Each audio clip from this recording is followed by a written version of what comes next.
The Persian Gulf does not forgive the unprepared. It is a body of water that has carried oil, war, and consequence for generations. And on the morning of Tuesday, April 7th, 2026, it carried something else. The sound of American bombs landing once again on a small coral island that holds the financial pulse of the Iranian regime. Kharg Island sits in the Persian Gulf, roughly 20 miles off the Iranian mainland's coast. It is not a large place. It is described by U.S. officials as the nexus for all the Iranian oil supply. But on this particular morning, it looked less like an oil hub and more like a battlefield. The strikes came in the early hours before most of the world had finished its morning coffee. A U.S. official, speaking on condition of anonymity, described the attack as occurring in the early morning hours of Tuesday, with at least some of the strikes targeting sites that had been previously hit. The island shook. Explosions were reported across Kharg Island, which Iran pumps almost all of its crude production through via underwater pipelines for export. The smoke that rose from the northern side of the island was thick and black, the kind that tells you something military has just ceased to exist. This was not the first time American firepower had visited Kharg. On March 13th, 2026, the United States Air Force conducted a large bombing raid on Kharg Island, targeting more than 90 Iranian military sites, but sparing oil and gas infrastructure. That first strike, carried out by B-2 stealth bombers deployed by U.S. Central Command, was described by President Donald Trump as a strike that had totally obliterated every military target in Iran's crown jewel Kharg Island. The targets in March were specific and deliberate.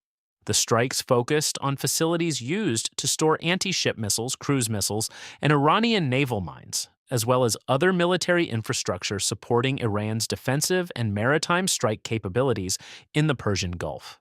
Air defense systems, ammunition bunkers, missile storage facilities, communications infrastructure, all of it came down. But war has a logic of its own, and that logic demanded a return visit. The April 7th strikes were what military planners call restrikes. A U.S. official confirmed to reporters that the strikes were restrikes on what we hit previously, having taken place in the early morning hours. The mission targeted the northern side of the island. The strikes hit military bunkers and storage facilities, air defense systems, and other military facilities, with no U.S. troops on the ground. More than 50 military targets were struck during the April 7th operation, the second time the U.S. had attacked the island since the war began. It is important to understand what Kharg Island means to Iran, to truly feel the weight of what is happening here. The island hosts 3 main energy infrastructure sites, including the Falat Iran Oil Company, which produces 500,000 barrels of crude oil per day, as well as the Kharg Petrochemical Company. Roughly 90% of Iranian oil exports are processed and shipped from the island.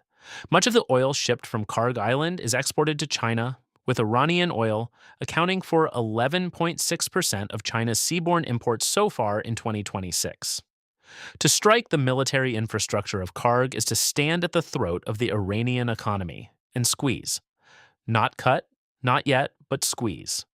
And the Americans knew exactly where they were standing. This war did not begin on Kharg Island. It became a target during the 2026 Iran war that began on February 28, 2026, as a result of joint strikes by the United States and Israel on various Iranian military sites. In the weeks that followed, intelligence reports showed the Iranians were not idle. Iran laid traps and moved additional military personnel and air defenses to Kharg Island in recent weeks in preparation for a possible U.S. operation to take control of the island. The Iranians knew the Americans were watching. The Americans knew the Iranians were watching back. The context behind the April 7th strikes is the Strait of Hormuz, a narrow neck of water through which 20% of global oil travels. Iran had blocked it. President Trump had set a deadline: reopen the strait by 8 p.m. Eastern Time on Tuesday, April 7th, or face consequences. Trump threatened Iran with civilizational destruction as the U.S. attacked military targets on the country's key oil export hub, ramping up pressure on Tehran to reopen the Strait of Hormuz or face massive strikes on critical infrastructure. The strikes on Kharg that morning were not the consequence. They were the warning. The clock was still running. Vice President J.D. Vance, speaking at a press conference in Budapest alongside Hungarian Prime Minister Viktor Orban, confirmed the strikes and said they did not represent a change in U.S. strategy. He was direct. The U.S. was not going to strike energy and infrastructure targets until Iran either made a proposal the administration could support or failed to make one by Trump's Tuesday deadline. On the Iranian side, the response was defiant. Iran threatened to retaliate by targeting multiple ports and cities in the United Arab Emirates, from which it claimed the United States had launched its attack. The UAE rejected the accusation. Iran's Revolutionary Guard warned it would deprive the U.S. and its allies of the region's oil and gas for years if Trump followed through with his threats. Iranian officials called on the population to form human chains around power plants and sensitive infrastructure. Images showed civilians standing shoulder to shoulder around locations, including a power station in Tabriz and a bridge near Dezful, in what analysts described as an attempt to deter strikes by creating a form of human shield. Meanwhile, the wider war continued to burn. Coordinated with the Kharg strikes, U.S. and Israeli airstrikes were also reported on bridges across Iran. Israel's Air Force bombed around 10 key rail sections and bridges in Iran as part of efforts to prevent the Islamic Revolutionary Guard Corps from moving weapon systems. The objective was systematic: disrupt transport, degrade supply lines, and shrink the operational space of the IRGC. Back on Kharg Island, the oil pipes still stood. The tankers were still there. Satellite imagery taken days after the first bombing showed the island continuing to function as an export terminal, with 3 tankers moored there. The Americans had been deliberate. They came for the guns, not the pipes, at least for now.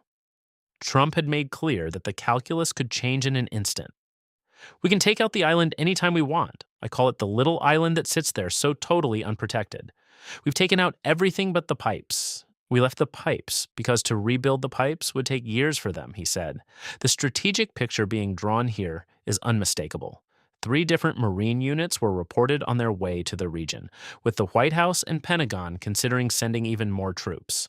Sources indicated that an occupation of Kharg Island by ground troops was under serious consideration, though such an operation would only be launched after the U.S. military further degraded Iran's military capacity around the Strait of Hormuz. The island, for now, still exports oil. The fires from the military sites have cooled to smoldering wreckage.